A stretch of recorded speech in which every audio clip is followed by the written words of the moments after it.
development, and my friends from the IFC, whom we have done work together with in many countries, and this is sort of a wonderful experience. And carried on here in Ulaanbaatar is just another sort of set of new pleasure. Corporate governance is not new to Mongolia, and I tell you why. In the history of Mongolia, it was ruling the largest empire that the world has ever seen. It was spanning an empire between Asia and Europe. Yeah? And that was not only conquered, but it was kept and governed for 2 centuries at least. And this could have only worked with good governance, where everybody knew what is my place, what do I have to do, whom do I have to report to. There was a wonderful network of information, transparency in a different fashion, not iPhone, but stafettes of people, and they were successful in having an empire kept up under circumstances that we cannot imagine today. But the key to all this working so well was governance in the way that people really sort of worked with each other, and everybody had a clear idea of what to do, when and where. So in so many ways we just have to restart what was already there in a different environment and in different ways. But the principle of good governance is part of the history of this country. Very good. So much about a short introduction. This is sort of my background. Here you see a fellow who's been around for quite some time, a very classic banking career with MBA studies in Cologne, and then in various places in New York and London, and then back in Frankfurt. DWS is a mutual fund manager and on the top in Germany and in Europe, and manages for 4 million individual clients an amount of 500-600 billion euros. Okay, today I'm teaching in Leipzig, and I'm delighted that we have a student here from HHL, which is one of the top 3 business schools in Germany. It's the oldest. It was founded in 1899 and is now again one of the top business schools in Germany. I'm also deputy chairman of this private sector advisory group of the IFC, and that's when we go, because we have some experience, then we go pro bono to emerging market countries and try to tell them how to develop, how to move governance forward, how to implement it. And we have one principle that we can bring in advice and ideas and concepts, but it's always the people in the country, and it's here in Mongolia always the same. The people have to accept it and they have to do it. It is not for us to come from far away and say, this is what you have to do. No, we bring you the ideas, the concept, but you, from your own will, have to say, yes, this is good for the country. You have already learned a lot about governance, and the key things that we need is to create confidence and integrity, and that is so important for companies and countries to have access to capital and will being for many years of the future. So it is very important for all stakeholders, not only investors, but the employees, the people that you trade with, the people that you put your products into your machines, and the general public. It needs confidence of all people concerned. Okay, legal background. We have obviously in each country a background of various laws and regulations, and here also thanks to the work of IFC and the Corporate Governance Development Center, we have a code, we have a scorecard. There are many ways to have the background from the necessary legal side. All well if you have the necessary legal and other regulatory background, but, and that is usually the big problem in emerging market countries, the laws are there, but not many people think one has to follow them. And therefore, what is so important is that the various authorities in charge, like central bank, financial regulatory commission, stock exchange, and others, really work together to make the legal background happen. Enforcement is the big word that needs to really happen, because otherwise people will say, well, if I don't have to obey to it, then why should I take the trouble to really do it?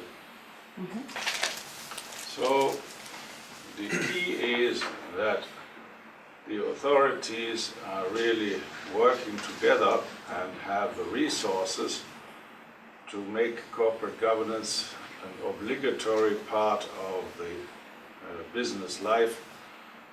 So it is not something where you would say, well, nice to have, I could also do it. It must be a must-have, it must be something that you have to do.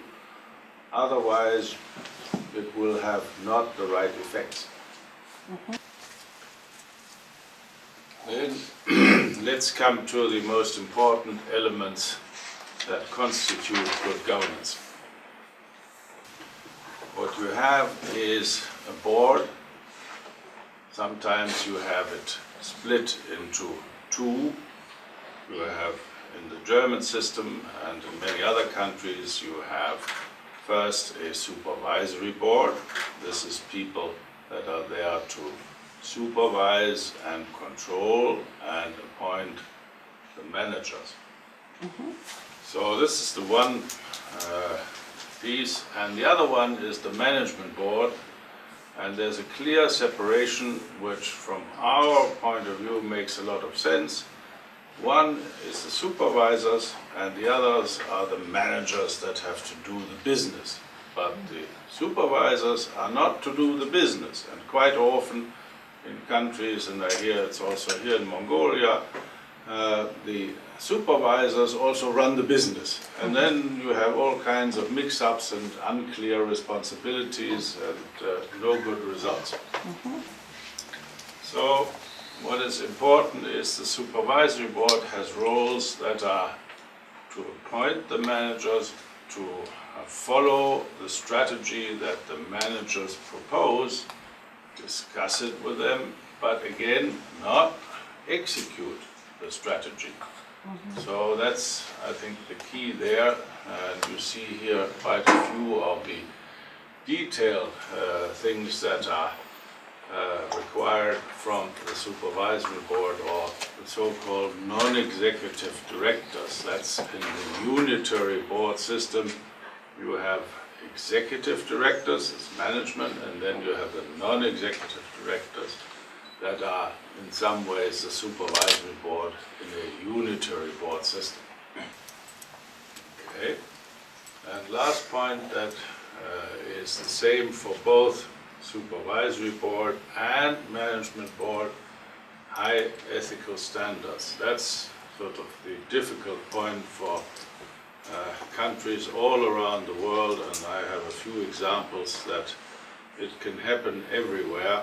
If the mindset of the people is bad, then the ethical standards will not be followed, and that is sort of always then the start of a disaster. Okay, here we have a few of the important qualities and competencies that directors should have. Then, this is one of the real big pillars of good governance, meaning transparency, and you know this from your own life. It's not always pleasant to be transparent, but you always feel better when you have made your own transparency working. For corporations and companies, it is vital to be transparent to all the stakeholders that they work for and with, because without that, too many things are at risk not to be detected in terms of wrong developments, wrong direction of the business, and failures and breakdowns in terms of personal wrongdoing.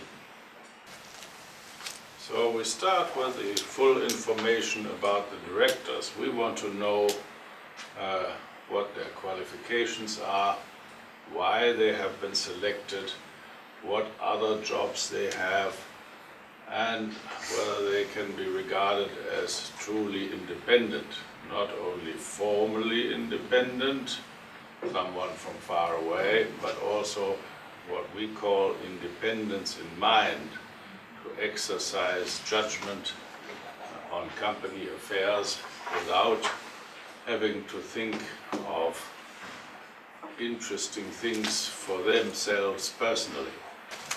And we want this transparency to happen in terms of information with the annual report, interim reports, so-called instant reports, ad hoc communication we call it, for very important latest developments. And we want this information to come to the stakeholders in an understandable fashion and in a timely fashion. It's no good to have an annual report that is so old that the information is of little value because too many things have happened in between, and the same goes for all other information, and it must be easily accessible. And with the information channels these days, with internet and so on, there's no problem to have the right information, but there must be the will to provide it in a timely fashion. Okay, then last point on this slide, annual audit, at least an annual audit. Also interim reports should be seen by the auditor. And here in Mongolia you have the big four global firms. So, okay, you will have good audit opportunities, but also the quality from people within the firms changes. And again, it must be an auditor that really understands your business and is vital for the supervisory board that usually sits quite a way away from the company, because the auditor is inside the company and researches the numbers and the figures and all the other relevant circumstances, and therefore the auditor has a key role in maintaining sanity in the financial books of the company. Then a fundamental principle that is very important in all countries. Here you don't have so much of direct ownership by individuals, but around the globe it is very important to really look after the shareholders, and particularly treat the minority shareholders who do not control the company, protect them properly, and not use the opportunities to have interesting things aside from a dividend or whatever rights a normal share has. And there are many points, but just for the first part, perhaps a short conclusion. And I will mention later perhaps a few points that I have learned in my days that I'm here, which in essence say you have a very good theoretical background and equipment with the laws, the code, the scorecard, but it's got to be applied with much more effect. And we all know the IFC and many others who work in corporate governance, it doesn't happen overnight, but the journey must be completed. It cannot stop just by having sort of the possibilities, but then they are not applied. And as I say here, Rome was not built in one day, but it is something that you have to work on and win. Just one example perhaps where things can make a big step forward. So far you have a code, and this code is working by, I think, the mechanism of comply or explain, but you wouldn't find it in the annual report. And one of my suggestions is that it becomes a mandatory obligation for all companies listed on the stock exchange that they deliver their comply or explain declaration in the annual report, so everyone can see how the company complies with the best rules of governance. And the second one we can discuss in the next rounds even more detailed point. The second one that is most important from my point, and it all is not only Mongolia, it's many other countries similar, is how to deal with related party transactions, conflicts of interest. That's one of the big problems, and the best solution that I have come up with is always immediate transparency. Not if you buy your electricity from the company that you work in, that may be small and not important, but any related party transactions where you deal as a person with your company to make a business transaction, that should be reported to the supervisory board, but then even more important, it must be published without delay, i.e. within 3 business days.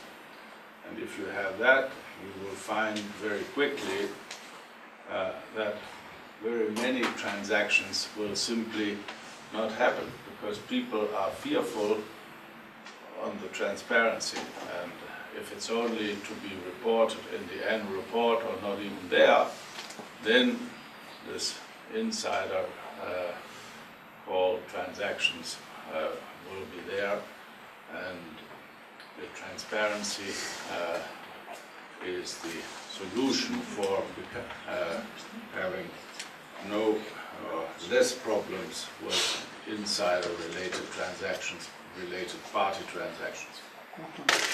So, transparency and proper ethical behavior, you can best describe good ethics is doing business in a legitimate way, not only in a legally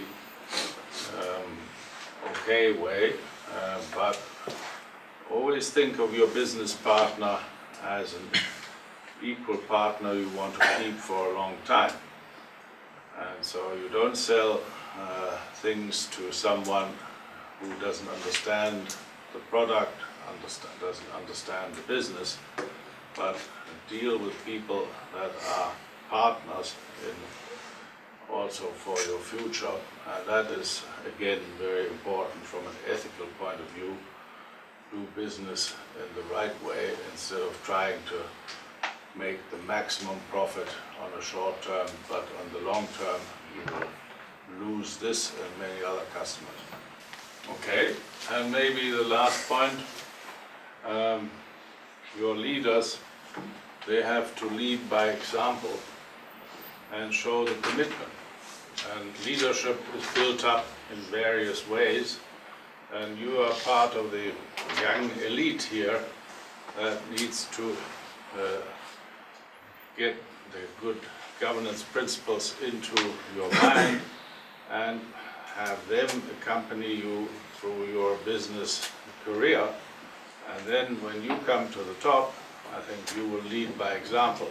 Here in this country, we need the leaders in business, but also in politics, to really accept the principle of good governance as the only one that is necessary for the future well-being of this country.